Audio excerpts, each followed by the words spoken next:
यह है कि सूर्य आपके व्यक्तित्व को बताते हैं, आपकी पर्सनालिटी बताते हैं, चंद्रमा मन को बताते हैं। यह दोनों जब राहु से ग्रसित होंगे तो उसका फल निश्चित होगा जो है, क्योंकि राहु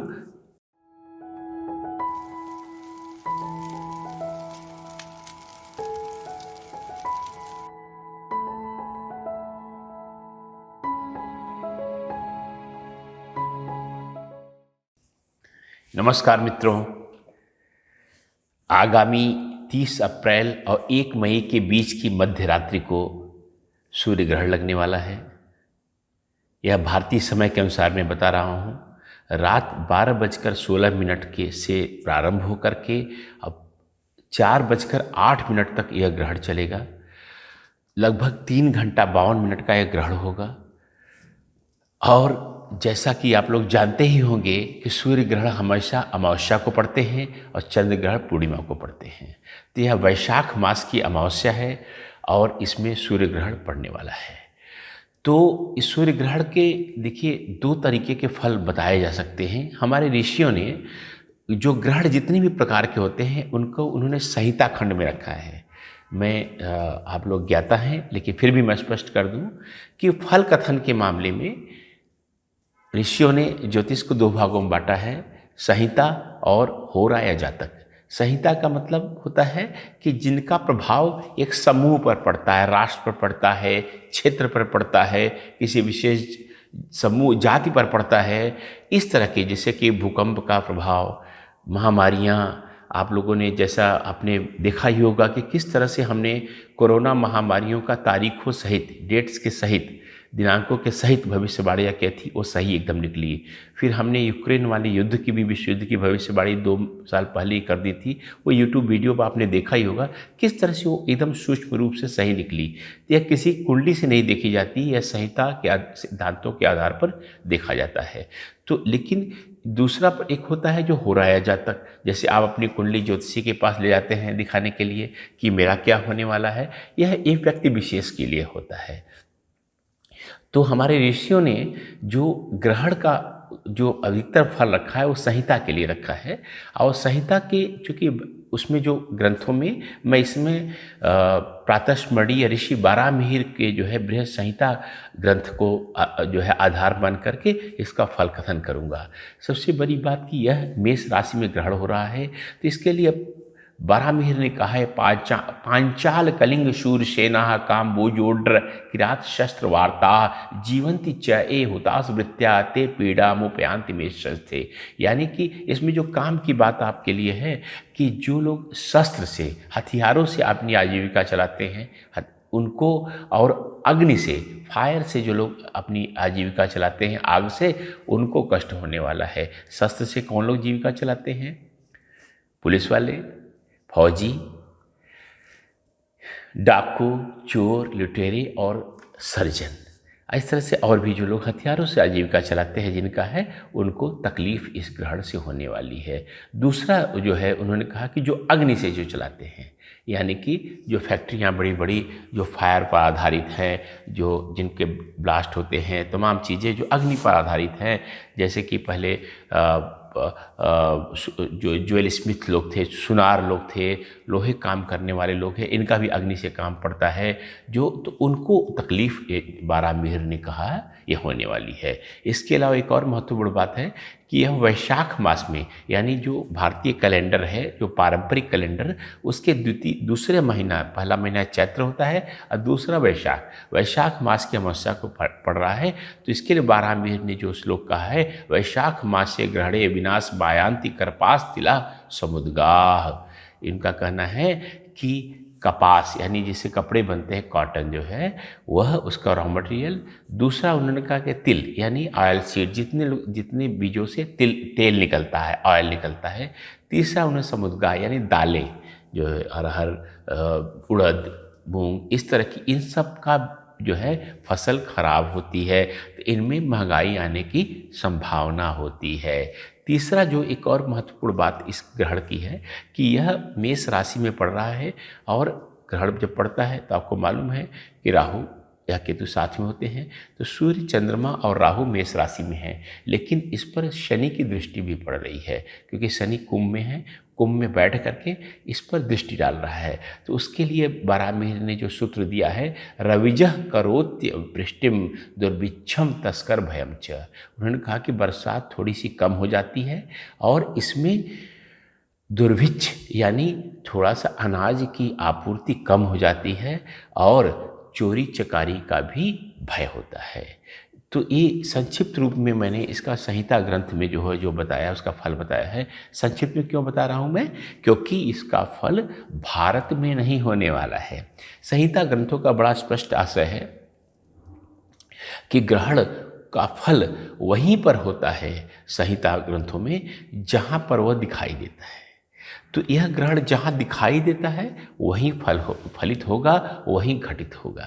ऐसा नहीं कि पूरी पृथ्वी पर होता है। कई बार ऐसा भय का सृजन कर दिया जाता है, लेकिन ऐसा नहीं है। तो यह जो फल मैंने बताए हैं यह वहीं होंगे जहाँ दिखाई देते हैं।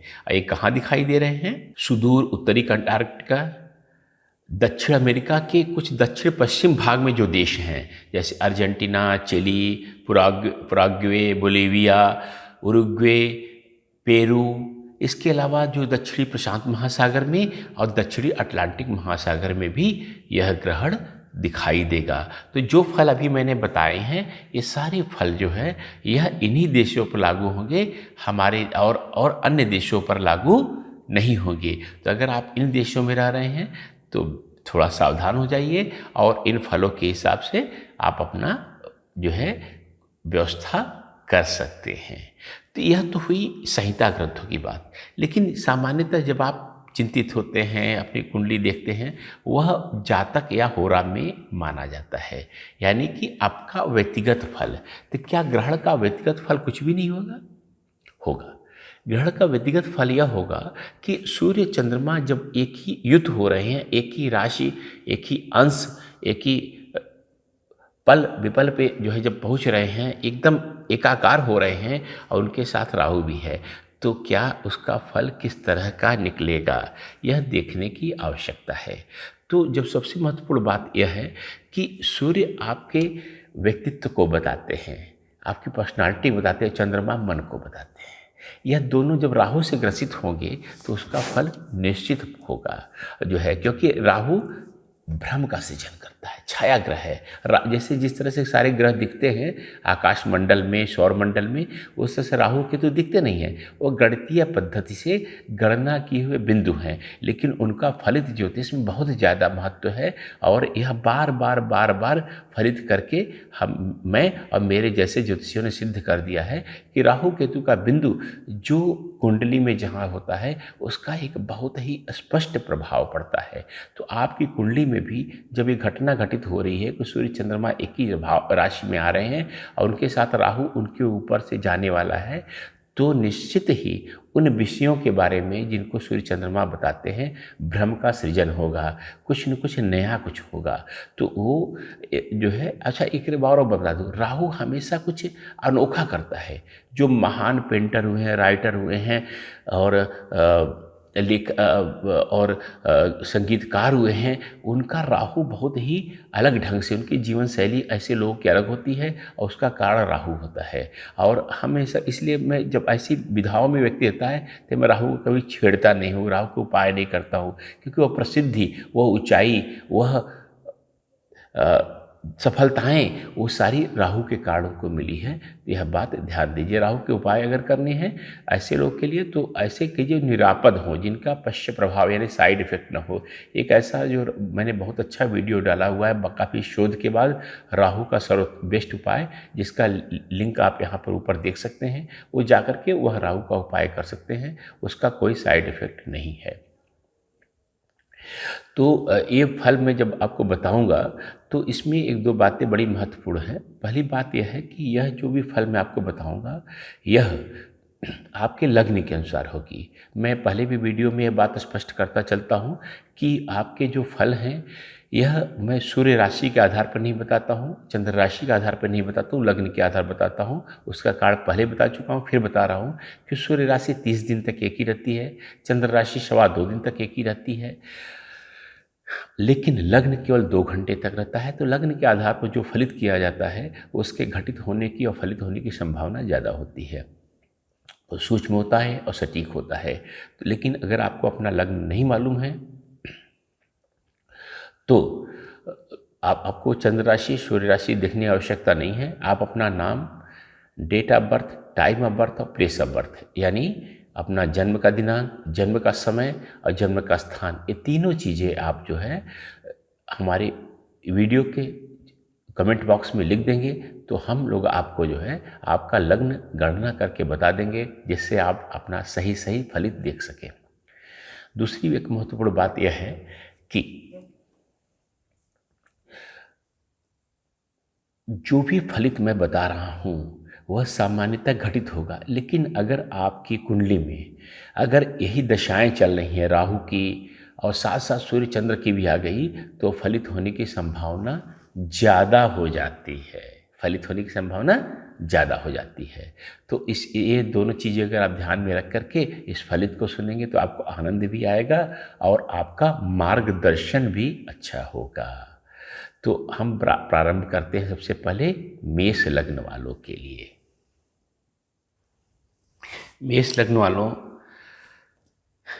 आपके ही लग्न में, आपके ही राशि में यह ग्रहण घटित हो रहा है। आपके चौथे भाव का स्वामी चंद्रमा और पांचवें भाव का स्वामी सूर्य। चौथा भाव यानी कि आपका घरेलू सुख, माता, आपकी आपका घर, आपकी प्रॉपर्टी, आपकी गाड़ियाँ, और पंचम भाव यानी कि आपकी क्रिएटिविटी, आपकी रचनात्मकता, आपका पुत्र, आपकी हॉबी, आपकी संतान, ये सारा जो है ये इन दोनों का स्वामी आपके लग्न पर जो है बैठ गया है सूर्य चंद्रमा, और उनके पर राहु जाने वाला है। तो सबसे पहली बात है कि ये दोनों जो बताए मैंने, इन पर मतभेद की गुंजाइश बन सकती है। आपके प्रॉपर्टीज़ के बारे में, आपके घर के बारे में और आपके बच्चों के बारे में जो है ये थोड़ा सा इन संबंधों का निर्वाह थोड़ा सा 1 महीने के लिए और सावधानी से कीजिएगा। 1 महीने बाद जब 15 मई को सूर्य बाहर आ जाएंगे, अपने वृष में चले जाएंगे, तो थोड़ा सा उसका प्रभाव न्यून हो जाएगा। तो अपने बच्चों से मतभेद की संभावना बहुत ज़्यादा है आपके इस समय। आपकी माँ से मतभेद हो सकता है। आपके प्रॉपर्टी के मसलों में जो है थोड़ा सा विवाद हो सकता है। यह भी हो सकता है कि आपका बेटा आपसे प्रॉपर्टी के डिवीज़न की मांग करे, तो थोड़ा सा रुक जाइएगा 1-2 महीने। 1-2 महीने बाद स्थिति जब सामान्य हो जाएगी, तब आप उसको मसले को अच्छे ढंग से सुलझाने का प्रयास कीजिएगा। दूसरी बात यह है कि जो चौथे और पाँचवें, यह जो शरीर के जो अंग बताते हैं, चौथा जो शरीर का भाव से जो शरीर का अंग होता है, आपका यह सीना, आपका हार्ट, आपका लंग्स यानी फेफड़े, आपका एल्बो के जॉइंट्स, ये सब जो है, और पाँचवें भाव से जो है आपका पेट, आपका हार्ट अगेन जो है, फिर से हृदय, आपका जो शरीर की जो इम्यूनिटी पावर होती है, आपकी रीढ़ की हड्डी, आपका लीवर और आपका स्प्लीन, ये सारे जो है पंचम भाव से होते हैं। इन शरीर के अंगों के बारे में हो सकता है कि थोड़ी सी असुविधा हो आपको। आप डॉक्टर के पास जाएं और डॉक्टर कहे कि कोई सर्जरी करनी पड़ेगी, कोई बड़ा कदम उठाना पड़ेगा, तो थोड़ा सा रुक जाइएगा। क्योंकि राहु का जो हमारा ज्योतिषियों का जो अनुभव है कि राहु बजाय समस्या पैदा करने के भ्रम ज़्यादा पैदा करता है। तो इन सब शरीर के अंगों में इन्फेक्शन आपको दिखाई दे सकता है आपको। और कोई चीज़ जो है आपको ऐसा भी हो सकता है कि डॉक्टर प्रॉब्लम बताएं, इन्फेक्शन भी आपको दिखे, सब कुछ हो, लेकिन थोड़ा सा बड़ा कदम नहीं उठाइएगा, कोई सर्जरी मत करवाइएगा, थोड़ा सा रुक जाइएगा और 15 मई के बाद सेकंड ओपिनियन लीजिएगा, तो वो आप जो है ज़्यादा अच्छी स्थिति में होंगे। दूसरा, चूँकि आपके पहले भाव में यह ग्रहण घटित हो रहा है, तो अचानक आपको बड़ी चिंताएं, माइग्रेन या इस तरह की समस्याएं आ सकती हैं। ठीक, तो इन सब पर भी अगर हो तो थोड़ा सा जो है धैर्य धारण कीजिएगा। कुछ दिनों में जब ग्रहण का प्रभाव खत्म हो जाएगा, तो आप जो है सावधानी से, अच्छे ढंग से उस बारे में कदम उठा सकते हैं। और एक और महत्वपूर्ण बात है कि अगर आप अपनी दाम्पत्य के बारे में जानना चाहते हैं कि इस ग्रहण का फल क्या होगा, तो मैं तुला लग्न के बारे में जो बताऊंगा उसे सुन लीजिएगा। अगर आप अपने बच्चों के बारे में जानना चाहते हैं कि उनका क्या क्या होने वाला है, तो सिंह लग्न के लिए जो बताऊंगा सुन लीजिएगा। अगर अपनी माता के बारे में जानना चाहते हैं कि माता के साथ क्या होने वाला है ग्रहण के बारे में, तो कर्क लग्न के बारे में जो बताऊंगा सुन लीजिएगा। अगर आप पिता के बारे में जानना चाहते हैं तो धन लग्न के बारे में जो बताऊंगा सुन लीजिएगा। बड़े भाई बहनों और मित्रों के लिए कुंभ लग्न और छोटे भाई बहनों के लिए मिथुन लग्न का फलित आप सुनिएगा। तो यह मेष लग्न की बात हुई। अब हम बात करेंगे वृष लग्न वालों की।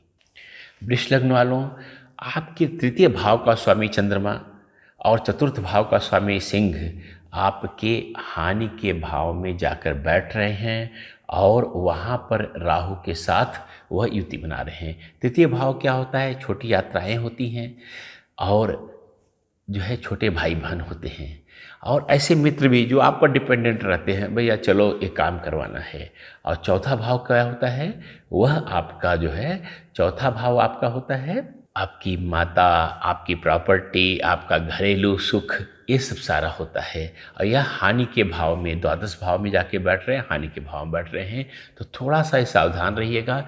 इन दोनों चीज़ों पर आपके खर्चे हो सकते हैं। खर्चे होना कोई बुरी बात नहीं है, लेकिन राहु चुकी है तो ऐसा हो सकता है कि वह जो है खर्चा अनावश्यक हो जाए, ऊल जलूल का हो जाए। और एक और बहुत बड़ी बात बता रहा हूँ, चूँकि चौथे भाव का स्वामी जो है द्वादश भाव में जा रहा है, तो यह हो सकता है कि आप किसी विदेश में जो है संपत्ति खरीदें और उसमें विवाद हो जाए। तो इतने दिनों के लिए प्रॉपर्टी का खरीदना स्थगित। छोटे भाई बहनों से कोई मतभेद हो तो थोड़ा समझा बुझा करके 15 मई तक कम से कम निकाल ही दीजिए। उसके बाद स्थितियाँ थोड़ी सामान्य होगी तो समझा जा सकता है। छोटी यात्राओं करने पर वहाँ पर भी थोड़ा सा देखिएगा कि अनावश्यक यात्राएं, अगर बगल में ऐसा कभी कभी बिजनेसमैन के होता है कि बगल के शहर में आप अपनी ब्रांच खोल लो, फ्रेंचाइजी दे दो, फिर आपने आना जाना शुरू किया, बाद में पता चला कि यह सारा जो है माया जाल था, भ्रम था और उल्टा पुल्टा नुकसान और हो गया। और छोटे भाई बहनों पर अगर कुछ खर्च बड़ी नौबत आती है तो सोच समझ के खर्च कीजिएगा, ये ज़्यादा अच्छा होगा। एक और महत्वपूर्ण बात है कि जो तृतीय भाव से जो चीज़ें देखी जाती हैं और चतुर्थ भाव से देखी जाती हैं शरीर के अंग, उनमें जो है आपको कोई बड़ी समस्या आ सकती है और आपको हॉस्पिटलाइजेशन, क्योंकि द्वादश भाव हॉस्पिटलाइजेशन का भी है, वह भी देखा जा सकता है। एक और बात, द्वादश भाव जेल का भी है, कन्फाइनमेंट का भी है। तो तृतीय और चतुर्थ भाव से जो है ऐसा कोई काम मत कीजिएगा। प्रॉपर्टी संबंधी कोई हेरा फेरी मत कीजिएगा। छोटे भाई बहनों से कोई लड़ाई मत कीजिएगा और पड़ोसियों से कोई लड़ाई मत कीजिएगा। तृतीय भाव से पड़ोसी भी देखे जाते हैं जिसके कारण से जेल जाने की नौबत आए या कोई इस तरह की समस्या आए। तृतीय भाव से आपके कान, आपके कंधे, आपकी बाह जो है और आपकी नर्व यानी स्नायु तंत्र, ये देखे जाते हैं। और चौथे भाव से आपका चेस्ट, लंग्स यानी फेफड़े, सीना, ये पूरा जो ऐसे हिस्सा देखिए यहाँ पर जो आपका यहाँ पर है, जो भी अंग होते हैं यह चौथे भाव से देखे जाते हैं। और इन सभी जो तृतीय भाव का अंग बताया मैंने, कान, ये सब बातें, इन पर जो है अगर कोई प्रॉब्लम आती है तुरंत उस पर ध्यान देने की आवश्यकता है। और क्योंकि इन पर बड़ा खर्च हो सकता है और सबसे बुरी बात यह है कि खर्च की शायद आवश्यकता न हो। जब एक ग्रहण का प्रभाव समाप्त हो जाएगा तो पता चलेगा आपको कि ऐसा कोई ज़रूरत नहीं थी, डॉक्टर की डायग्नोसिस भी गलत निकल गई। लेकिन अभी ऐसी स्थिति आएगी हॉस्पिटलाइजेशन की भी नौबत आ सकती है और उसमें बड़ा खर्च आपका हो सकता है। यह बात ध्यान दीजिएगा। एक और बात ध्यान दीजिएगा, तृतीय भाव जो है कम्युनिकेशन का भी भाव है और चौथा भाव भावनाओं का है। इनमें मिला जुला करके ऐसी चीज़ें आ सकती हैं कि आपको जो है ऐसा कुछ आपने कम्युनिकेशन यानी संवाद, आपने कुछ ऐसा बोल दिया जो उसका मतलब गलत निकाला गया और जिस कारण से आपको बड़ा नुकसान हो सकता है। और चौथे भाव का जो है आप भावनाओं में ऐसा बह करके कुछ ऐसा गलत कदम उठा सकते हैं जिस कारण से आपको बड़ा खर्च हो जाए या इधर उधर का हो जाए। तो यह बातें जो है थोड़ा ध्यान दे के चलेंगे तो थोड़ा सा अच्छा रहेगा। और अगर वृष लग्न वालों, अगर आप अपने दंपत्ति यानी पति या पत्नी के बारे में जानना चाहते हैं तो वृश्चिक लग्न का जो मैं बोलूँगा उसे सुन लीजिएगा। संतान के बारे में जानना चाहते हैं तो कन्या लग्न के बारे में जो बोलूँगा वो सुन लीजिएगा। माता के बारे में जानना हो तो सिंह लग्न के बारे में जो बोलूँगा वो सुन लीजिएगा। और पिता के बारे में मकर लग्न के बारे में सुन लीजिएगा। अब बड़े भाई बहनों और मित्रों के बारे में जानना हो तो आप जो है मीन लग्न के बारे में जो बोलूँगा वो सुन लीजिएगा। और अगर छोटे भाई बहनों के बारे में जानना हो तो कर्क लग्न के बारे में जो बोलूँगा वो सुन लीजिएगा। तो यह हुई वृष लग्न की बात। अब हम बात करेंगे मिथुन लग्न की। मिथुन लग्न वालों, आपका द्वितीय भाव यानी धन भाव, आपका तुरंत पर इमीडिएट फैमिली जो एकदम निकट का परिवार है, यानी पत्नी बच्चे, अगर माता पिता साथ रह रहे हैं, छोटे भाई बहन बड़े भाई बहन साथ रह रहे हैं, उनका द्योतक है द्वितीय भाव। और तृतीय भाव यानी कि छोटे भाई बहन, आपके पड़ोसी और मित्र जो आप पर निर्भर रहते हैं, ये सब इनका भाव का स्वामी आपके लाभ भाव में जा रहा है। और वहाँ पर राहु के साथ, इन दोनों भाव के स्वामी जो है सूर्य चंद्रमा लाभ भाव में जा रहे हैं, वहाँ राहु के साथ गोचर करेंगे। लाभ भाव जहाँ, वहाँ पर आपके फ्रेंड्स देखे जाते हैं, सपोर्ट सिस्टम देखा जाता है, बड़े भाई बहन देखे जाते हैं, क्योंकि उन पर हम निर्भर रहते हैं। तो यह कुल मिलाकर के यह बात हुई। तो होगा क्या कि आप जो है आशा कर सकते हैं कि इमीडिएट परिवार वालों से और अपने छोटे भाई बहनों के कारण आपको कोई बड़ा लाभ हो, यह बहुत ज़्यादा संभावना है। लेकिन वह चूँकि राहु साथ में है तो लाभ आकस्मिक होगा, उसकी आप योजना नहीं बना सकते कि नहीं यह लाभ होगा तो मैं क्या करूँगा, यह प्रॉफिट होगा तो क्या करूँगा, वह आकस्मिक होगा। एक अच्छी बात है, थोड़ा ये ध्यान दीजिएगा कि वह गलत रास्तों से भी हो सकता है और राहु कभी कभी झटके दे देता है। तो अगर आपकी कुंडली में राहु अगर गलत जगह बैठा हुआ, किसी हानि के भाव में बैठा हुआ है, तो लाभ जो मिलेगा उसको सावधानी से ग्रहण कीजिएगा। दूसरी एक और बात है कि आपका जो है आपकी वाणी से भी यह फ़ायदा मिल सकता है आकस्मिक कोई। तो आप बोलते समय थोड़ा सा जादू भर आपकी बातों में थोड़ा सा इस पीरियड में ग्रहण के कारण थोड़ा सा जादू आ जाएगा, मैजिक आ जाएगा। और कोई आप सेटलमेंट, कोई नेगोशिएशन कुछ करना हो तो इसका बहुत ज़्यादा अच्छा फ़ायदा उठा सकते हैं, क्योंकि तृतीय भाव कम्युनिकेशन का है, संवाद का है, और द्वितीय भाव जो है आपकी वाणी का है, तो बोलने का है। एक कुल मिला के होता है कि आप जो है कोई चीज़ हैंडल कर डील करने वाले हैं तो आपकी बातों में कुछ ऐसा आएगा कि जिससे बहुत ज़्यादा फ़ायदा होगा। तो एक ग्रहण का ये बहुत लाभदायक आपके लिए मिथुन लग्न वालों होने वाला है, इसका फ़ायदा उठाइए। लेकिन एक और बात मैं कहना चाहूँगा यहाँ पर कि द्वितीय भाव जो है आपके शरीर के जिन अंगों का है, देखिए आपके दांत, आपकी राइट आई, आपका गला जो है, गला तृतीय भाव में भी देखा जाता है, द्वितीय भाव में भी देखा जाता है। आपके गम्स, ये चेहरा जो भी पूरा है द्वितीय भाव देखा जाता है इसका। और तृतीय भाव जो देखा जाता है आपके कान, आपके शोल्डर्स, आपके हाथ, आपकी जो है इन सब चीज़ों, और नर्व खासकर नर्वस जो है, ये दोनों भाव से जो चीज़ मैंने बताई शरीर के अंग, वह राहु पर से जो है चल रहे हैं, इसलिए इनमें इन्फेक्शन की, इनके रोगों की संभावना बहुत ज़्यादा बढ़ जाती है। तो मिथुन लग्न वालों अगर इसमें थोड़ा सा आए तो आप तुरंत सावधान हो जाइएगा। लेकिन यह बात मैं हर लग्न वालों को स्पष्ट कर दे रहा हूँ कि राहु भ्रम ज़्यादा सृजन करता है, समस्या कम, समस्या का भ्रम ज़्यादा उत्पन्न करता है। तो यह थोड़ा सा आपको देखने की बात है कि अगर डॉक्टर्स आपको कोई बड़ी सर्जरी आपके चेहरे पर, मान लीजिए दांतों का या इधर उधर कुछ काटने पीटने का, या गले में जो है या बाहों का, इस सब का आप कुछ बोल रहे हैं सर्जरी, तो थोड़ा सा रुक जाइएगा। कम से कम 15 मई तक जरूर प्रतीक्षा कर लीजिएगा। 15 मई के बाद जो है सूर्य जो है अगली राशि में चले जाएंगे, चंद्रमा पहले ही जा चुके होंगे, तो फिर सेकंड ओपिनियन लीजिएगा और उसके बाद ही कुछ आप अपना कदम उठाइएगा। और अगर आप जो है मिथुन लग्न वालों अगर अपने दंपत्ति के बारे में जानना चाहते हैं तो धनु लग्न वालों का जो आगे मैं बोलूँगा सुन लीजिएगा। अपने बच्चों के बारे में जानना चाहते हैं तो तुला लग्न वालों के बारे में जो बोलूँगा सुन लीजिएगा। अगर अपनी माता के बारे में जानना चाहते हैं तो कन्या लग्न के बारे में जो बोलूँगा वो सुन लीजिएगा। पिता के बारे में जानना चाहते हैं तो कुंभ लग्न के बारे में जो बोलूँगा सुन लीजिएगा। और अगर अपने बड़े भाई बहनों और मित्रों के बारे में जानना चाहते हैं तो मेष लग्न के बारे में मैं पहले बोल चुका हूँ, वह सुन लीजिए। और अगर आप अपने छोटे भाई बहनों को जानना चाहते हैं तो सिंह लग्न के बारे में जो मैं बोलूँगा उसे ध्यान से सुन लीजिएगा, आपको स्पष्ट हो जाएगा। यह तो है मिथुन लग्न की बात। अब हम चलते हैं कर्क लग्न के बारे में। कर्क लग्न वालों,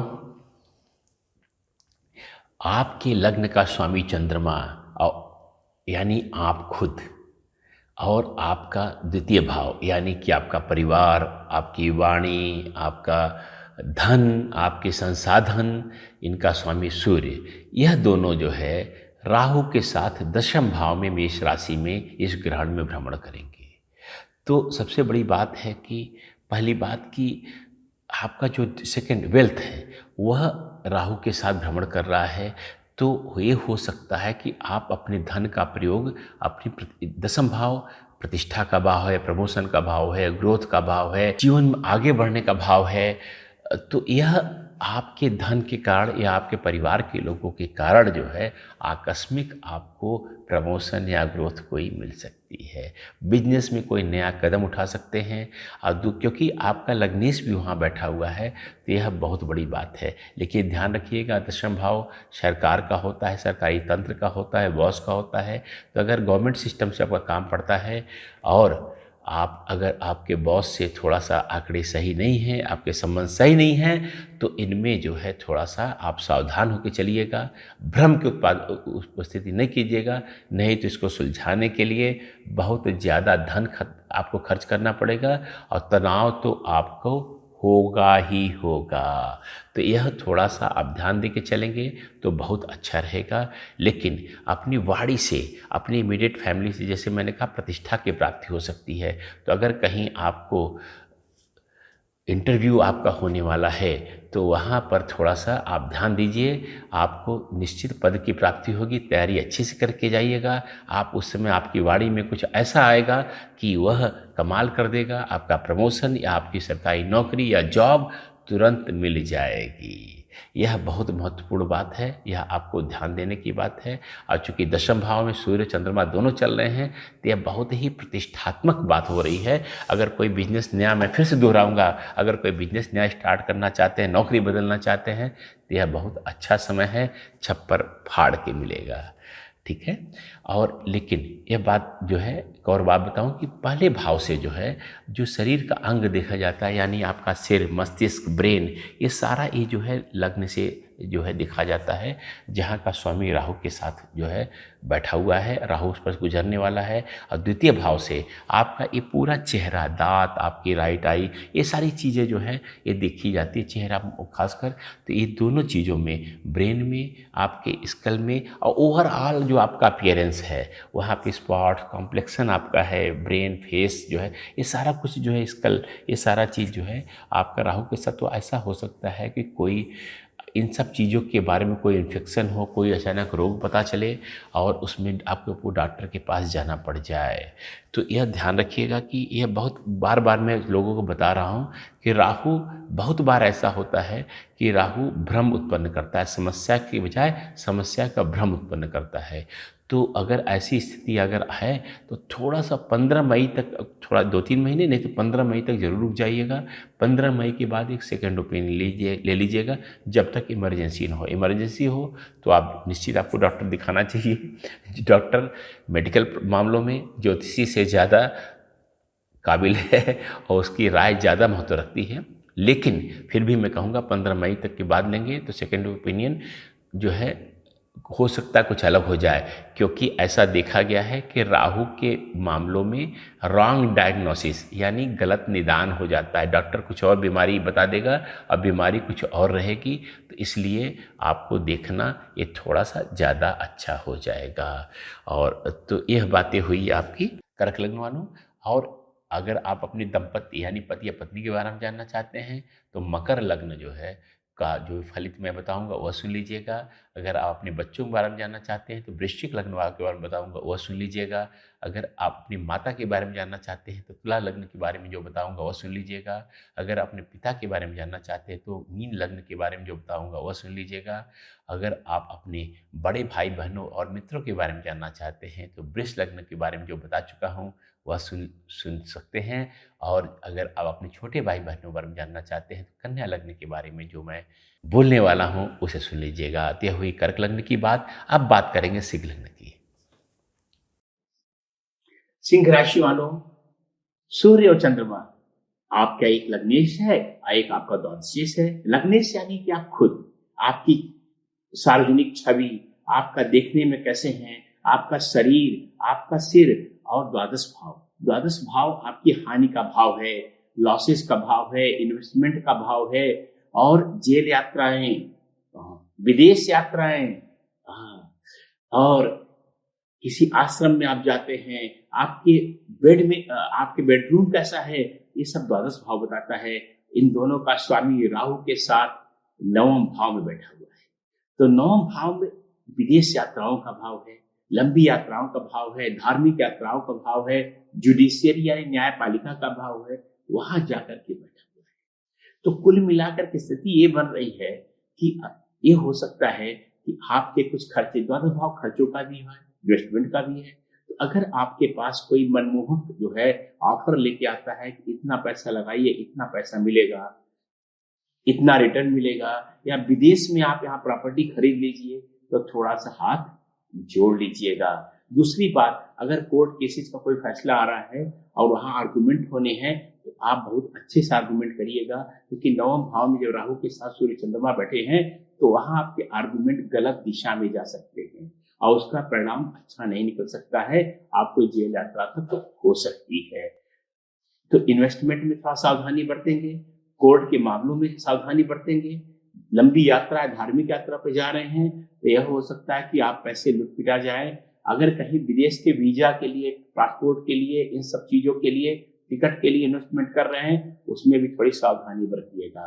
कोई आपके मौलवी, गुरु या इस तरह के बाबा कोई मिले आपको, तो उनसे थोड़ा सा, पादरी, उनसे थोड़ा सावधान रहिएगा। जब तक आप विश्वास रूप से नहीं जानते हैं तो उनको अपनी बातें मत बताइएगा, वहां पर भी भ्रम की गुंजाइश है और आप लुट सकते हैं। शरीर के अंगों की अगर हम बात करें तो सिंह राशि वालों, आपके शरीर जो है द्वादश भाव एकदम पैर के सबसे निचले हिस्से को बताता है और बाईं आंख को बताता है, और जो आपका नवम भाव है वह घुटनों को बताता है, हड्डियों को बताता है, जोड़ों को बताता है, और लग्न आप खुद हैं। तो हड्डियों संबंधित कोई बीमारी आपको हो सकती है, कोई नया पता चल सकता है, नया डायग्नोसिस हो सकता है। पैरों संबंधी समस्याएं भी हो सकती है, पीठ में भी, पीठ की हड्डी में भी, रीढ़ में भी कोई समस्या आपको दृष्टिगोचर हो सकती है। तो जैसा मैं सारे लग्न वालों को बता रहा हूं, मेरा कहना यह है कि अगर आपको ऐसा कोई डॉक्टर एडवाइस करते हैं तो इलाज कराइए, लेकिन अगर कोई एक्सट्रीम अति वाली, जैसे कि कोई सर्जरी या इस तरह की कोई चीज बता रहे हैं, उसमें थोड़ा सा सेकंड ओपिनियन लेने में हिचकिएगा नहीं। क्योंकि जो है, अगर आप, हो सकता है कि 15 मई के बाद डायग्नोसिस कुछ और निकल जाए, जब सूर्य चंद्रमा राहु के चंगुल से बाहर निकल जाए, तो तब तक थोड़ा सावधान रहिएगा। लेकिन अगर कोई बीमारी आती है, सामान्य उपचार होता है, दवाएं, उनसे भी पीछे नहीं हटिएगा।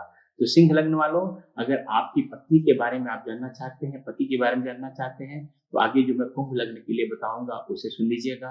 अगर बच्चों के बारे में जानना चाहते हैं तो धनु लग्न के बारे में जो बताऊंगा वह सुन लीजिएगा। माता के बारे में जानना चाहते हैं तो वृश्चिक लग्न वालों के लिए जो बताऊंगा वह सुन लीजिएगा। अगर पिता के बारे में जानना चाहते हैं तो मेष लग्न के लिए जो मैं बता चुका हूँ उसे सुन लीजिएगा। बड़े भाई बहनों, मित्रों के लिए आप जानना चाहते हैं तो मिथुन लग्न के लिए जो बताया हूँ वह सुन लीजिएगा।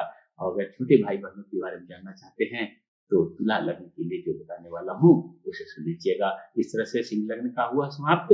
अब बारी है कन्या लग्न की। कन्या लग्न वालों, आपका लाभेश और द्वादशेश, यानी लाभेश मतलब जो प्रॉफिट वाले भाव का स्वामी है, गेन्स, जो आपको तरह तरह से फायदे देने वाला भाव का स्वामी है, जहां से आपके मित्र देखे जाते हैं, बड़े भाई बहन देखे जाते हैं, सपोर्ट सिस्टम देखा जाता है, उसका स्वामी चंद्रमा, और हानि के भाव का स्वामी, इन्वेस्टमेंट के भाव का स्वामी सूर्य, ये दोनों जो है आपके अष्टम भाव यानी गड्ढे यानी बाधा वाले भाव में चले गए हैं। तो इसमें कुल मिलाकर के ये ऐसा हो रहा है कि मित्रों से थोड़ा सा सावधान रहिएगा। मित्र अगर जो भी सलाह दें आपको, अगर कोई इन्वेस्टमेंट करने कह रहे हैं तो उसमें थोड़ा सावधान रहने की जरूरत है, क्योंकि पैसा आपका डूब सकता है और किसी ऐसे मामले में फंस सकते हैं। मित्र अगर कोई गलत काम कर रहे हैं, कोई इलीगल काम कर रहे हैं, या उनसे कह रहे हैं कि हमारे साथ पार्टनरशिप कर लो, उसमें भी थोड़ा सावधान रहिएगा। कोई भी इन्वेस्टमेंट जो आप कर रहे हैं वह थोड़ा सा सोच समझ के कीजिएगा। एक और बात है कि स्पिरिचुअल एक्टिविटीज के लिए यह समय बहुत अच्छा है। किसी आश्रम में अगर जाना है, एक महीने से सदगुरु जग्गी वासुदेव के यहाँ, रविशंकर जी के यहाँ, किसी और के यहाँ, तो महीना 15 दिन बिताने का अगर कोई आता है तो आप जरूर जाइए। यह बहुत सुंदर आपके लिए होगा। आपकी आध्यात्मिक उपलब्धि एक नई ऊंचाई तक पहुंचेगी, यह निश्चित है। तो यह समय बहुत अच्छा है। ये विपरीत राजयोग बता रहा है, कुछ सरप्राइजेज आपको मिल सकते हैं। जो है आपके इन्वेस्टमेंट जो किया हुआ, जो फंसा हुआ पैसा है, हो सकता है कि वह अचानक आपको मिल जाए। और लेकिन आप खुद इन्वेस्टमेंट करने का इस पीरियड में निर्णय बहुत सोच समझ करके लीजिएगा। द्वादश भाव विदेश या बहुत दूर की बताता है, जेल की बताता है, और बेडरूम का बताता है, और गुप्त संबंधों को भी अष्टम और द्वादश भाव मिलकर के बताते हैं। तो उसमें थोड़ा सा सावधान रहने की जरूरत है। ऐसा कोई काम नहीं कीजिएगा जिससे आपको शर्मिंदा होना पड़े। दोस्त मित्र भी अगर आपको किसी ऐसी राह पर चलने कर रहे हैं तो थोड़ा सावधान रहेंगे तो अच्छा रहेगा। अब जो बात करते हैं शरीर के अंगों के बारे में, तो एकादश और द्वादश भाव मिल करके आपके मुख्यतः पैरों को बताते हैं। एकादश भाव कम्युनिकेशन को भी बताता है, कम्युनिकेशन को बताता है। ये अष्टम भाव में गए हुए हैं, तो अष्टम भाव में ये अच्छी चीजें नहीं बता रहे हैं। इन सब से जुड़ करके खासकर द्वादश भाव और अष्टम भाव जो मिलते हैं तो सेक्सुअल प्रॉब्लम्स को भी इंडिकेट करते हैं। तो इन सब चीजों में ऐसी कोई भी चीज आपको दिक्कत दृष्टिगोचर होती है तो डॉक्टर की सलाह लेना न भूलिए। ज्योतिषी मेरे जैसे ज्योतिषी से भी स्पष्टीकरण ले सकते हैं, लेकिन डॉक्टर्स का विकल्प नहीं है। लेकिन फिर मैं जैसा और लग्नों के लिए दोहराया हूँ, फिर से दोहराता हूँ कि अगर डॉक्टर्स इस ऐसी कोई डायग्नोसिस करते हैं जिसमें आपको एक्सट्रीम स्टेप लेने को कहते हैं, सर्जरी या कोई बहुत बड़ा ऑपरेशन या कुछ इस तरह की चीजें, तो थोड़ा सा अगर संभव हो तो 15 मई तक जो है टाल दीजिएगा। 15 मई के बाद देखेंगे, बहुत ज्यादा संभावना है कि डायग्नोसिस दूसरी निकलेगी या कुछ और भी चीजें इस तरह की आ सकती हैं। तो इस तरह से अगर आप जो है कन्या लग्न वालों, अगर आप जो है अपने दंपत्ति के बारे में जानना चाहते हैं, पति या पत्नी के बारे में, तो मीन लग्न के बारे में जो बताऊंगा वह सुन लीजिएगा। अगर अपने बच्चों के बारे में जानना चाहते हो तो मकर लग्न के बारे में बताऊंगा वह सुन लीजिएगा। अगर आप अपने माता के बारे में जानना चाहते हैं, धन लग्न के बारे में जो बताऊंगा वह सुन लीजिएगा। पिता के लिए आपको वृष लग्न में जो मैं पहले बता चुका हूँ वही सुनना है आपको। और बड़े भाई बहनों मित्रों के लिए कर्क लग्न में जो बता चुका हूँ वह सुनना है। और छोटे भाई बहनों के लिए आपको वृश्चिक लग्न का जो बताऊंगा वह सुनना है। तो इस तरह से कन्या लग्न का हुआ समाप्त। अब हम बात करेंगे तुला लग्न की। तुला लग्न वालों, आपका दशमेश यानी प्रतिष्ठा का भाव, प्रमोशन का भाव, ग्रोथ का भाव का स्वामी चंद्रमा और लाभ सूर्य, ये दोनों मिलकर के राहु के साथ सप्तम भाव में बैठे हुए हैं। तो सबसे बड़ी बात जो है यह है कि जो मैं आपको सलाह देना चाहता हूँ, खासकर बिजनेस जो कर रहे हैं उनके साथ, उनके लिए, कि अगर आप कोई पार्टनर आपके साथ हैं तो उनके साथ कोई छोटे मोटे फायदे के लिए जो है भ्रम मत पालिएगा, संबंध खराब मत कीजिएगा। यह बहुत महत्वपूर्ण बात है, इसको आपको ध्यान रखना चाहिए। क्योंकि आप प्रतिष्ठा के लिए, थोड़ा सा ग्रोथ के लिए, थोड़े से लाभ के लिए कुछ ऐसा काम मत कर दीजिएगा जो आगे आपके संबंधों को पूरी तरह से खराब कर दे। दूसरी बात है कि पार्टनर से आपको आपको फायदे की, और अगर कोई पार्टनर है आपका, कोई आपका इवन आपके पति पत्नी से भी जो है आपके ग्रोथ की गुंजाइश खुलती हुई दिख रही है, लेकिन वह कुछ ऐसा होगा कि तिकड़म वाला होगा। आपका पार्टनर किसी को जानता हुआ फोन कर देगा या कुछ पैसे दे देगा किसी को, इसलिए आपका प्रमोशन हो जाएगा। तो जो भी वो अगर होगा वह सीधे रास्ते नहीं होगा। बिजनेस में अगर एक्सपेंड करना चाहते हैं आप जो है, तो वह भी हो सकता है, कोई लाइसेंस आपको मिलना हो, कोई इस तरह की चीजें एक्सपेंड करना हो, उसमें भी राहु चुकी है, इसलिए राहु दूसरा ही कोई मार्ग ढूंढेगा और उसी से आपकी ग्रोथ होगी, यह ध्यान रखिएगा। सामान्य रूप से यह प्रतिष्ठा या आपका लाभ नहीं मिलने वाला है, लेकिन कोई थोड़ा सावधान रहिएगा, कोई ऐसा काम मत कीजिएगा जिसमें आपको फंसने फंसाने की नौबत आए, काफी लंबे समय तक केस चले, ऐसा आप ध्यान देके चलेंगे तो बहुत अच्छा रहेगा। जहां तक अंगों की बात है, तो अंगों के लिए जो है 10वें भाव से देखिए आपके घुटने देखे जाते हैं, जोड़ देखे जाते हैं और आपकी हड्डियां देखी जाती हैं। एकादश भाव से आपके कान, आपकी बाहें, खासकर बाईं तरफ का, आपका जो है दांत, ये और कम्युनिकेशन देखा जाता है। तो ये सारा जो है जब कम्युनिकेशन देखते हैं तो उसमें कान भी आ जाता है, आपकी वाणी भी आ जाती है। तो ये थोड़ा सा ध्यान देके चलेंगे इनका। और सप्तम भाव में चूंकि बैठा हुआ है तो ये थोड़ा सा ध्यान देके चलेंगे, इसमें बहुत ज्यादा खर्चे आपके हो सकते हैं, लेकिन अगर आप थोड़ा सावधान होकर चलेंगे, इनको देखेंगे। और सप्तम भाव में ये भी हो सकता है कहीं आप प्लेजर जर्नी में गए, आप कहीं परिवार के साथ कहीं यात्रा पे गए एंजॉयमेंट के लिए, वहां आपका एक्सीडेंट हड्डियों का हो सकता है, खासकर पैरों का। उसमें थोड़ा सा अगर यात्रा पे जा रहे हैं थोड़ा सावधान रहिएगा, चोट चपेट ना आए, हड्डियां पैरों की खासकर न टूटे, या ध्यान देके चलेंगे तो आप बढ़िया ढंग से एंजॉयमेंट करते हुए, आनंद लेते हुए यात्रा से वापस आ जाएंगे। इतनी चीजों का ध्यान रखना है। कानों में अगर कोई इन्फेक्शन होता है आपके, तो वह थोड़ा सा जो है संभाल के चलिएगा। मित्रों से, पार्टनर से कोई भ्रम मत होने दीजिए, ऐसी कोई बात मत बोलिएगा खासकर पीठ पीछे जिसका गलत मतलब निकाला जाए। तो यह हुआ आपका जो है तुला लग्न वालों के लिए। और तुला लग्न वालों, अगर आप अपने दंपत्ति के बारे में जानना चाहते हैं, पति या पत्नी के बारे में, तो मेष लग्नों के लिए जो बताया मैंने वह सुन लीजिएगा। अगर बच्चों के बारे में जानना चाहते हैं तो कुंभ लग्न के बारे में जो मैं बताऊंगा उसे ध्यान दे दीजिएगा। अगर माँ के बारे में जानना चाहते हैं तो मकर लग्न के लिए जो मैंने बताया है वो सुन लीजिएगा। पिता के बारे में जानने के लिए मिथुन लग्न का सुनिएगा। और बड़े भाई बहनों का जानना है तो सिंह लग्न के लिए मैं पहले बता चुका हूँ, उसको सुन लीजिए। और छोटे भाई बहनों के लिए जानना है तो धनु लग्न के बारे में जो बताऊंगा उसे सुन लीजिएगा। तो अब अगली बारी है वृश्चिक लग्न की। वृश्चिक लग्न वालों, आपका नौमेश और दशमेश सूर्य चंद्रमा। नौमेश क्या है? भाग्य भाव है, जुडिशियरी है, कोर्ट केसेज है, लंबी यात्राएं हैं और आपके धार्मिक जो है मामले भी हैं उसका स्वामी। और दशमेश स्वामी यानी प्रतिष्ठा का, ग्रोथ का, प्रमोशन का स्वामी, ये दोनों जो है छठे भाव में जो रोग, ऋण, शत्रु, कंपटीशन, इन सब का भाव में राहु के साथ बैठा हुआ है। तो यह थोड़ा सा, सबसे पहली बात तो सच्ची बातें बता देता हूँ, अगर आप किसी कॉम्पिटिटिव एग्जाम की तैयारी कर रहे हैं, खासकर जुडिशियरी में, न्यायपालिका में न्यायाधीश बनकर, जज बनकर जाना चाहते थे, या सामान्य रूप से और भी किसी उसमें जाना चाहते थे, तो यह बहुत अच्छा समय, कंपटीशन निकलेगा। लेकिन आपको थोड़ा सा टिकलन दूसरी बिठानी पड़ेगी। अभी तक जो आपकी तैयारी चल रही थी, जिस तरह से आप प्रिपेयर करते थे अपने एग्जाम की परीक्षाओं की, उससे थोड़ा सा अलग होना पड़ेगा। नए ढंग से तैयारी करेंगे, नए ढंग से नोट्स बनाएंगे और थोड़ा सा कुछ स्ट्रेटजी अपनी नई वालों करेंगे। अपनी राहु के एक्सिस पे है, इसका मतलब है कि अलग ही स्पार्क चाहिए जो है, अगर चाहते हैं नया सफलता, तो ये जो है बहुत अच्छा रहेगा। अगर थोड़ी स्ट्रेटजी बनाएंगे तो ये बहुत अच्छा समय है आपका कॉम्पिटिटिव एग्जाम में निकलने का। रोग जो है, रोग तो मैं बात बताऊंगा। दूसरी बात यह है कि पिता और बॉस से ये ध्यान रखिएगा, पिता और बॉस से आप जो है भ्रम की स्थिति मत बनाइएगा। उनसे ऐसा कोई चीज मत कीजिएगा जिससे लड़ाई झगड़े की नौबत आए। खासकर एक और बात है, जुडिशियरी में, कोर्ट केसेस में थोड़ा सा ध्यान रखिएगा। और अगर आप एडवोकेट हैं, कोर्ट में प्रैक्टिस कर रहे हैं, तो आपके लिए बड़ा अच्छा समय है। विक्रमों से आप अपने केस को बहुत अच्छे ढंग से जीत सकते हैं। बहुत मेहनत आपको नहीं करनी पड़ेगी, यह ध्यान रखिएगा।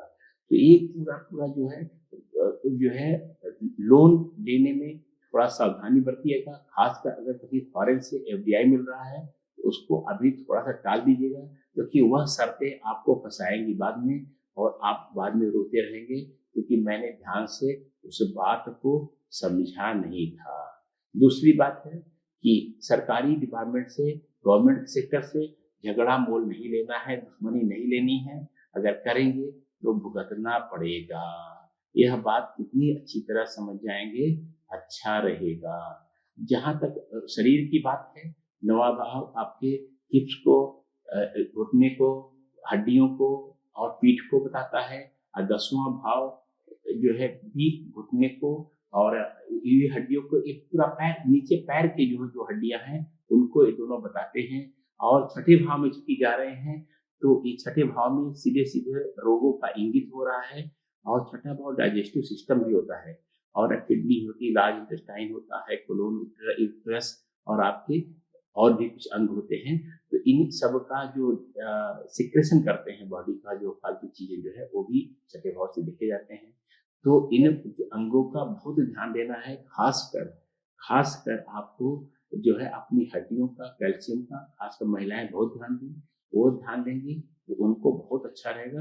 नहीं तो हड्डियों संबंधी कोई बीमारी हो सकती है, पता चल सकती है या डायग्नोसिस हो सकती है। लेकिन इस बात का आप बहुत अच्छे से ध्यान रखिएगा कि अगर कोई डॉक्टर सर्जरी करे या नी कैप लगाने को कहें या इस तरह की कोई हड्डी बदलने कहें तो 15-16 मई तक अगर टाल सकते हैं तो टाल दीजिएगा। यह आपके लिए बहुत अच्छा रहेगा। यह हुई वृश्चिक लग्न वालों की बात। वृश्चिक लग्न वालों, अगर आपने पति या पत्नी के बारे में जानना चाहते हैं, दंपति के बारे में जानना चाहते हैं, तो वृष लग्न के बारे में जो बताया है वह आप सुन लीजिएगा। अगर आप अपने जो है बच्चों के बारे में जानना चाहते हैं तो मीन लग्न के बारे में जो बताऊंगा वह सुन लीजिएगा। अगर आप माँ के बारे में जानना चाहते हैं तो कुंभ लग्न के बारे में जो बताऊंगा वह सुन लीजिएगा। और पिता के लिए कर्क लग्न का मैं पहले ही बता चुका हूँ, और बड़े भाई बहनों और मित्रों के लिए कन्या लग्न पहले ही बता चुका हूँ, और छोटे भाई बहनों के लिए मकर लग्न आपको देखना है। अगर वो पढ़ सुन लेंगे तो छोटे भाई बहनों के लिए भला हो जाएगा। यह तो हुई वृश्चिक लग्न की बात। अब हम बात करेंगे धनु लग्न। धन लग्न वालों, आपका अष्टमेश यानी गड्ढे वाला भाव, बाधाओं वाला भाव और मृत्यु भाव भी लोग कह देते हैं, वह उसका स्वामी। और 9 भाव यानी लंबी यात्राएं, जुडिशियरी, धर्म, इन सब का स्वामी जो है आपके पंचम भाव में राहु के साथ बैठा हुआ है। तो इन सब चीजों में भ्रम की स्थिति बन सकती है। दूसरी बात है, कोई आपकी हॉबी, कोई आपका ऐसा हो सकता है कि ऐसा कुछ शौक आपका हो सकता है इंटरनेट पर या व्यक्तिगत जीवन में, जिस कारण से बहुत बड़ी मुसीबत में आप फंस सकते हैं। तो ऐसी कोई चीज अगर आपके जीवन में है जो विवाद बन सकता है जिसका, तो उसको थोड़ा सा अभी कुछ दिनों तक अवॉइड कीजिएगा। ये बहुत महत्वपूर्ण बात बोल रहा हूँ मैं, और बहुत जोर दे के बोल रहा हूँ। दूसरी बात यह है कि आपका अगर कोई गुरु जी है, कोई धार्मिक कोई प्रकट चल रहा है, उसमें भी थोड़ा सावधानी बरतिएगा जब तक आप लूटना नहीं चाहते हैं। कोई मौलवी, कोई पादरी आपको लूट सकता है। इस समय थोड़ा सा, कुछ दिनों तक थोड़ा सा सावधानी रखिएगा। संतान उत्पन्न होने में यह बहुत अच्छा समय चल रहा है आपका, लेकिन आपको खासकर ओवरी में या कहीं और कंसेप्शन के समय इन्फेक्शन हो सकता है। इन्फेक्शन का इलाज करा लेंगे 15-16 मई तक तो बहुत अच्छा रहेगा, क्योंकि यह पूरे मूवमेंट का 15-16 मई तक प्रभाव रहेगा ही रहेगा। तो यह बात हुई। और दूसरी बात यह और मैं कहना चाहता हूँ कि जो जो आपके शरीर के अंग हैं, अगर अष्टम भाव की बात करें तो ये आपका सेक्सुअल ऑर्गन्स की बात हो रही है आपके। और ये जो है ओवरी का जो गर्भ धरता है वहाँ सबकी बात अष्टम भाव करता है। और 9 भाव हिप्स को, नीज को, ज्वाइंट्स को, इन सबको बताता है। इन सबसे संबंधित बीमारियां बहुत आसानी से हो सकती हैं। और चूंकि यह दोनों मिलकर के पंचम भाव में गए हुए हैं, जहाँ से हार्ट, लिवर, स्प्लीन आदि देखे जाते हैं, तो हार्ट की प्रॉब्लम अगर किसी को पहले बैक हिस्ट्री है तो थोड़ा सावधान रहे। डाइजेशन का ध्यान रखें। कोशिश करें कि राहु का चूंकि परिभ्रमण है, इसलिए शाकाहारी भोजन करेंगे, फ्रेश फूड खाएंगे, ताजा भोजन करेंगे धनु लग्न वालों, तो यह बहुत अच्छा आपके लिए रहेगा। नहीं तो पेट संबंधी समस्याएं धनु लग्न वालों को बड़े आराम से हो जाएंगी। और अगर धनु लग्न वालों अपने पति या पत्नी का जानना चाहते हैं तो आप जो है मिथुन लग्न वालों का पहले बता चुका हूँ, वह सुन लीजिएगा। अगर बच्चों के बारे में जानना चाहते हैं तो मेष लग्न वालों बताया हूँ, वह सुन लीजिएगा। अगर आप अपने माता के बारे में जानना चाहते हैं तो मीन लग्न वालों के लिए जो मैं बताने वाला हूँ वह सुन लीजिएगा। अगर आप अपने पिता के बारे में जानना चाहते हैं तो सिंह लग्न वालों के लिए पहले बता चुका हूँ, वह सुन लीजिएगा। अगर आप अपने बड़ी भाई बहनों, मित्रों के बारे में जानना चाहते हैं तो तुला लग्न के लिए जो बताया वो सुन लीजिएगा। और अगर आप अपने छोटे भाई बहनों के बारे में जानना चाहते हैं तो कुंभ लग्न के बारे में जो मैं बताऊंगा वो सुन लीजिए। यह तो हुई धनु लग्न की बात। अब बात करेंगे हम लोग मकर लग्न की। मकर लग्न वालों, आपका जो सप्तमेश है और अष्टमेश, सप्तमेश यानी आपके पार्टनर का भाव, आपके पति पत्नी का भाव, आपकी प्लेजर जर्नी का भाव, आपके बिजनेस का भाव, वह और अष्टमेश यानी गड्ढे वाला भाव, यानी कि बधाव वाला भाव, बहुत गहराई में जाने वाला भाव, इन दोनों का स्वामी आपके चतुर्थ भाव यानी कि प्रॉपर्टी, गाड़ी घोड़ा, आपका घर, आपके घरेलू सुख, आपकी माता, इन सब में बैठा हुआ है। जाकर के दोनों का स्वामी राहु चौथे भाव में जाकर बैठे हुए हैं राहु के साथ।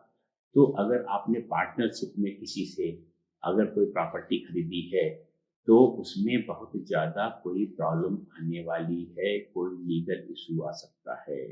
प्रॉपर्टी संबंधी चीजों से सावधान, थोड़ा सा अपनी माँ का स्वास्थ्य भी ध्यान रखिए। घरेलू सुख में अगर आपका कोई गुप्त संबंध है, अचानक एक्सपोज हो सकता है, आपके घर में हाहाकार मच सकता है, तूफान आ सकता है, इसको भी थोड़ा सावधान रहिए। क्योंकि सप्तम भाव अष्टम भाव मिल करके गुप्त संबंधों को थोड़ा सा, ऐसे संबंध, गुप्त संबंध तो नहीं कहूंगा, अनैतिक संबंधों को भी इंगित करते हैं। उन दोनों का स्वामी अगर चतुर्थ भाव में आ गया है तो राहु के साथ, तो वहां पर कोई घर में हंगामा इन सब मामलों को लेकर हो सकता है। अगर आपका ऐसा कुछ है तो थोड़ा सा सावधान रहिए। दूसरी बात एक और है कि अगर आप जो है अगर आपने अपनी पत्नी के नाम या पति के नाम कोई प्रॉपर्टी खरीद रखी है, उसमें कोई कानूनी विवाद आ सकता है, इसको भी थोड़ा सा देखेंगे तो बहुत अच्छा रहेगा। यह कुल मिलाकर के मकर लग्न वालों। अब मकर लग्न वालों, जो आपका सप्तम भाव है और जो अष्टम भाव है, इन दोनों को अगर शरीर के दृष्टिकोण से सोचेंगे तो आपके जो यौनांग है वो जो है, और आपका पीछे का हिप चूतड़ जो है जिसे बुटक कहते हैं, और आपका एड्रिनल ग्रंथि, ये सारे के सारे जो है यह आपके सप्तम भाव से देखे जाते हैं। और अष्टम भाव से जो है आपके इन्हीं का एक्सटेंशन जो है, जो सेक्सुअल इनका फंक्शन है, एक तो आप मलमूत्र त्याग करते हैं सप्तम भाव से देखा जाएगा, सेक्सुअल फंक्शन अष्टम भाव से देखा जाएगा। इसके बारे में जो है कोई इन्फेक्शन हो सकता है, कोई इनसे संबंधित प्रॉब्लम हो सकती है, और आप ऐसा भी हो सकता है कि आप मूवमेंट आपका रुक जाए, आप जो है कोई ऐसी बीमारी हो सकती है जिस कारण से बहुत मूवमेंट इधर उधर न जा पाए, यह थोड़ा सा ध्यान दीजिएगा। और अगर कोई ऐसी बीमारी पता चलती है तो आप थोड़ा सा सेवेंथ हाउस से लोअर बैक भी देखते हैं, तो कभी कभी ये भी हो सकता है कि आपके यहाँ जो रीढ़ की हड्डी का सबसे निचले वाला हिस्सा है वहां पर कोई इन्फेक्शन या चोट चपेट आ जाए जिससे आप बेड रिडन हो जाए, बहुत ज्यादा मूवमेंट न कर पाए। ये दोनों चीजों पर अगर सावधान होकर के देखेंगे जो है तो काफी अच्छा रहेगा। थोड़ा सा हार्ट में भी कोई छोटा मोटा प्रॉब्लम आ सकता है, ये भी ध्यान दीजिएगा। स्टेंट लग सकता है या कुछ छोटी मोटी, ऐसा नहीं कि पूरा हार्ट रिप्लेसमेंट हो रहा है, हार्ट सर्जरी हो रही है, लेकिन कुछ न कुछ हार्ट का भी प्रॉब्लम आ सकता है। आपके मकान के प्रॉपर्टी के पेपर्स में भी कोई मुद्दा उछल सकता है। जो बड़ी प्रॉपर्टी अगर आप खरीद रहे हैं थोड़ा सा इसमें सावधान रहिएगा, यह मेरी गंभीर सलाह है, क्योंकि अगर नहीं सावधान रहे तो बहुत जल्द। दूसरा, मैं जैसा सब लोग वालों को कह रहा हूँ कि अगर आपको कोई समस्या, अगर आपको डॉक्टर बताते हैं इस अंगों संबंधित और कोई एक्सट्रीम स्टेज जैसे सर्जरी वगैरह लेने जा रहे हैं, तो कृपया 16 जो है तारीख तक, 15 मई तक, 15-16 मई तक थोड़ा प्रतीक्षा कर लीजिएगा। हो सकता है बाद में डायग्नोसिस करने का कुछ और बीमारी निकले, लेकिन सामान्य अगर कोई बीमारी बता रहे हैं और केवल दवाएं लेने का रहे हैं तो दवाएं लेना आपका कर्तव्य है, अधिकार भी है और आपके उपयोगी भी रहेगा। यह हुई मकर लग्न की बात। अब हम बात करेंगे कुंभ लग्न की। कुंभ लग्न वालों, आपका छठे भाव यानी रोग ऋण शत्रु इन सब चीजों का, और कोर्ट केसेज मुकदमे, ये सब चीजों का जो स्वामी है, और सप्तम भाव यानी पार्टनरशिप स्पाउस, इन सब का स्वामी तृतीय भाव में जा रहा है। तृतीय भाव क्या है? कम्युनिकेशन का है, बातचीत का है, और आप जो इस तरह से बोलते हैं, जिस तरह से कम्युनिकेट करते हैं, किस तरह से, ये सब सारा जा रहा है। तो बहुत ध्यान देने की इसमें जरूरत है कि ऐसी कोई बात न बोलिए जिससे पार्टनरशिप आपकी खराब हो, या कोई ऐसा आपकी आदतें अगर हैं, हॉबी है जिस कारण से रोग फैल सकता है, खासकर मैं धूम्रपान करने यानी स्मोकिंग करने वालों को कहूँगा कि थोड़ा सावधान रहिएगा। राहु स्मोकिंग को इंडिकेट करता है, थर्ड हाउस भी कहीं न कहीं स्मोकिंग को इंडिकेट करता है। तो इस तरह की चीज़ें हैं, तो इसको तो अगर थोड़ा बच के रहेंगे तो अच्छा रहेगा। दूसरी बात है कि आपके बोलने से, आपके कम्युनिकेशन से झगड़े हो सकते हैं, तो पड़ोसियों के बारे में बोलते समय, अपने रिश्तेदारों के बारे में बोलते समय, मित्रों के बारे में बोलते समय थोड़ा सावधानी रखिएगा। ऐसा कोई बात चीज़ मत बोलिएगा जो आपके जीवन में विवाद पैदा कर दे। यह बहुत ध्यान देने की बात है। अपने पार्टनर से भी, सप्तम भाव पार्टनर है, आपके स्पाउस, पति-पत्नी के बारे में अगर जो है, और अपने बिज़नेस पार्टनर के बारे में अगर कोई ऐसा काम मत कीजिएगा जो संबंध खराब करने वाला हो जाए, क्योंकि तृतीय भाव कम्युनिकेशन का भाव होता है। आप गॉसिप कर रहे हैं, आपकी बीवी ने, आपके पति ने सुन लिया और झगड़ा हो गया, और आपके पार्टनर ने सुन लिया, झगड़ा हो गया। इन सब चीज़ों से बच के चलेंगे तो बहुत ही अच्छा रहेगा, क्योंकि गॉसिप, थर्ड हाउस जो राहु अगर बैठता है तो गॉसिप बहुत ज़्यादा। दूसरा एक बहुत महत्वपूर्ण बात है कि राहु बैठा है, अगर कोई पार्टनरशिप कर रहे हैं, कोई एग्रीमेंट कर रहे हैं, कोई साइन कर रहे हैं, तो बहुत सावधान होकर साइन कीजिएगा, क्योंकि बाद में बहुत पछताना हो सकता है। कोई कॉम्पिटिटिव एग्जाम देने जा रहे हैं अगर आप जो है, तो ध्यान दीजिएगा, थोड़ा सोच समझ के लिखिएगा, क्योंकि कई बार ऐसा होता है कि सब आप जो है कुछ और लिखना चाहते हैं, कुछ और बोल दीजिएगा। इंटरव्यू में भी, कॉम्पिटिटिव एग्जाम का इंटरव्यू दे रहे हैं, तो बहुत आपको सावधान रहने की जरूरत है। कोई ऐसी समस्या आ सकती है जिसको हैंडल करना आपके लिए मुश्किल हो जाए, या आप कुछ उल्टा पुल्टा इंटरव्यू में बोल सकते हैं। तो बहुत ही सावधान होकर के अपना कम्युनिकेशन सही करके चलना है। जहाँ तक स्वास्थ्य की बात है, छठे भाव से हम लोग किडनी देखते हैं, बड़ी आंत देखते हैं, और जो है यूट्रस देखते हैं, ये सब चीजें देखते हैं। और सप्तम भाव से आपकी यौनांग देखते हैं जो बाहर से दिखाई देता है, और आपका एड्रिनल ग्लैंड देखते हैं, पीठ के नीचे का हिस्सा देखते हैं। इन सब चीजों पर थोड़ा सा ध्यान रख के चलेंगे तो थोड़ा सा बहुत अच्छा रहेगा जो है छठे भाव से, क्योंकि आपका इन्फेक्शन बहुत हो सकता है। खान पान आप ऐसा कर सकते हैं जो आपके आंतों में जाकर के इन्फेक्शन पैदा करते और आप परेशान हो जाए। तो इन सब चीज़ों पर ध्यान देके चलेंगे तो बहुत अच्छा रहेगा। वाणी पर संयम रखें कुंभ लग्न वालों, तो ये बहुत अच्छा रहेगा।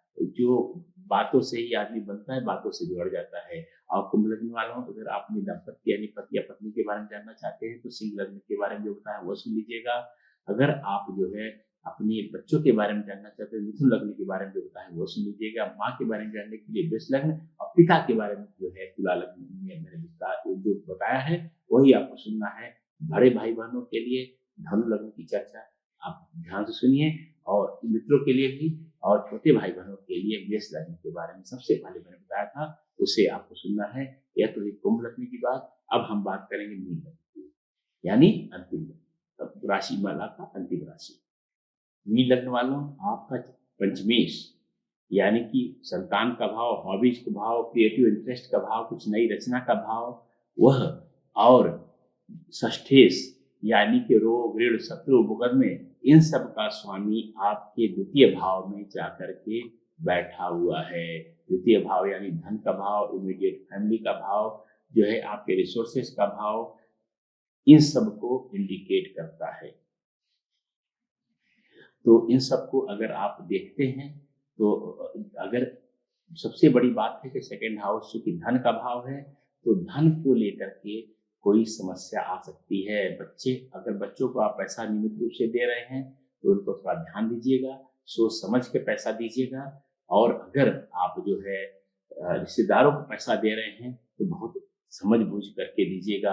लोन लेते समय एकदम सावधानी बरतिएगा, क्योंकि वह जो कंडीशन लोन लेने वाले ऐसा लगा सकते हैं जिससे आप मुकदमों में फंस जाएं। मुकदमे दायर करते समय आप बहुत सावधानी बरतिएगा, पैसा बहुत लंबे समय तक जाता रहेगा और शत्रुता अलग उत्पन्न हो जाएगी।